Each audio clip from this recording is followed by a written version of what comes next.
thank you for coming for this interview, Carol. I really appreciate it. I know you grew up in Montclair, New Jersey.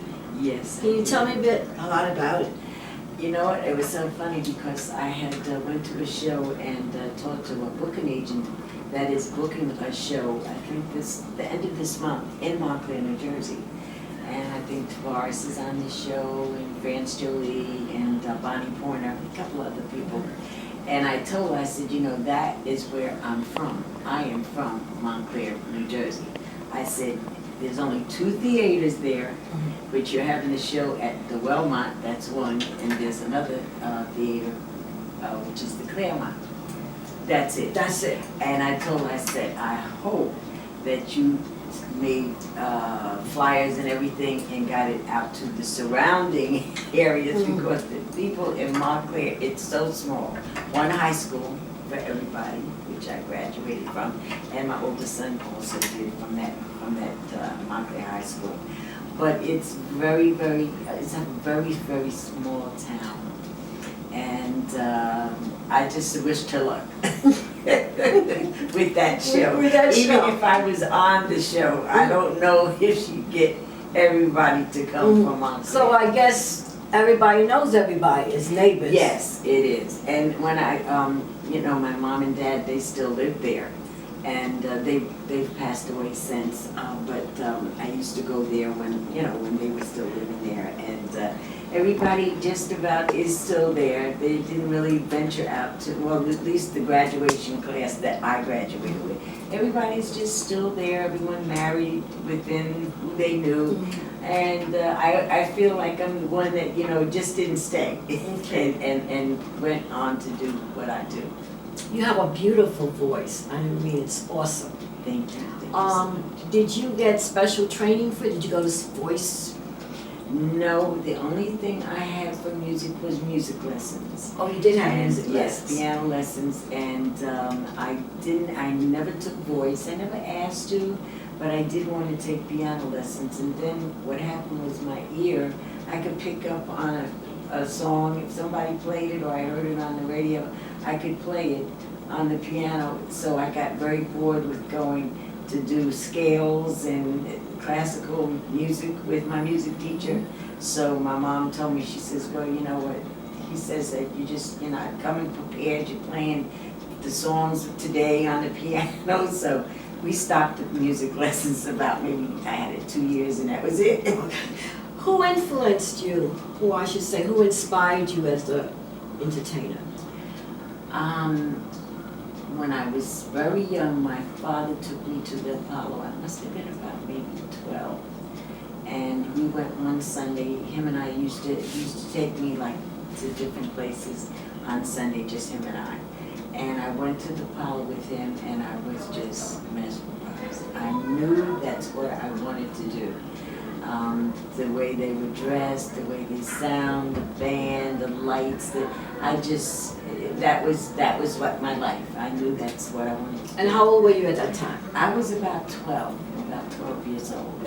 And I always was singing around the house, or singing, getting people to listen to me sing. And it's just part of my life. So,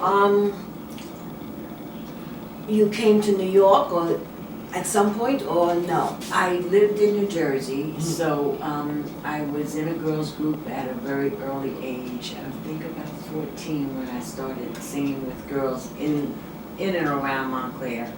And then we would have to go into New York to, talk to the record company and things like that. So I was very close to going into New York. So at a very early age, I was still, working with girl groups. I wasn't singing on my own, but I was the lead singer. And tell me, did you have you didn't have any formal training with anything? Dancing, No. singing? Dancing, I used to have, I took ballet and I took tap. And that was it, but nothing with the voice, I sang in the choir, but I wasn't in church that much. And, but I did sing in the choir when I did go to church and things like that. But I just basically had an ear for hearing harmony and just hearing if it was a song I liked, I could just sing it and emulate what I heard. So how did you get involved with South Soul Records? I got involved with South Soul because a friend of my husband at the time, who worked for Wilson Pickett, my husband worked for Wilson Pickett, his road manager, her name was Lee Wade. She heard that South Soul Records was doing an audition for a girl, just one girl, to similar to a Gloria Gaynor, because Gloria had just came out with Honeybee, and I don't think she had Never Can Say Goodbye out yet, but she was out at that time. And so South Soul was doing an audition looking for someone on a Gloria Gaynor type. So that's how I found out through Lee Wade, who called and told me. At that time I was singing with a band, a show band, and I was down in South Jersey. And so I found out when the audition was, came up for the audition. My husband was with me. There was like 200 girls there. They gave us this music sheet, and it was called Rattlesnake, I think. And my husband had to sight read it and come it to me, because I don't sight read, meaning that, reading the notes and putting the notes to the melody and stuff. I didn't know how to do that. So he's saying it goes like this. So I said, oh, okay. So then when I got to go to the audition and it was my turn, I tried to sound as much, I tried to put the song as much like Gloria Gaynor's Honeybee as if she was doing it. So I got it. I see that you did. I got it, yes. When did you realize that you was a star? I don't. Or an entertainer, professional entertainer? I mean, you know what? I believe that most entertainers believe they've made it as an entertainer when that's just what they do for a living. When, you can say, all right, I'm not going to do the day job anymore, and I'm just going to sing. And that's when I think that you to yourself that you've made it. It might be as a star you think it is, or just the fact that I can make a living doing this. And that's when I realized when I could just not do anything else but sing, that's when I felt that I had made it. How did you feel when you realized that? It was a good feeling because I could put more into it, because when you have a day job, everything goes around that job. And so your priority is first with the job, and then everything goes around that. So when I could just sing, it was great. I think that's when I really started to start writing and wanting to be more creative with my choice of what I wanted to sing and do. So definitely I had the opportunity and the time to do it then when I could just sing. You said that your son is in the entertainment field as well. Yes.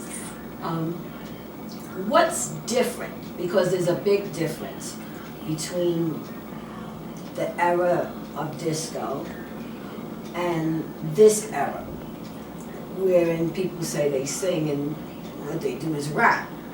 Yes, sing rap, I call it sometimes. Yeah. Do you all recognize that as a, I recognize it as an art form, and apparently it is a great art form because it's been around for a long time now. I mean, the first rap record that I heard was the Sugar Hill Gang. And I mean, they're still working, and then, you have people like Eminem and Jay-Z and Nas and all of these great rappers that are out here. So obviously, there's a mass of people that do enjoy it and like it. And it is a form of expressing what you're feeling or, what people are trying to convey to other people. So I definitely do believe in it, and there's some of it that I like. Definitely. How many years did you stay with South Soul on the contract? I was under contract with South Soul about maybe 2 years. And then we parted our ways. I felt that I wanted to be more creative with behind the scenes and also producing and writing. So when I went to my next venue, and I had my album out, which was called The Reflection of Carol Williams. I had wrote every song on that album. And then I also insisted that I wanted my musicians that work with me and travel with me to be the studio musicians. Because usually you have studio musicians that just work in the studio, and they really don't travel with anyone. They're like the Salsa Orchestra. Those are musicians, which is the same MFSB band. And those musicians are incredible.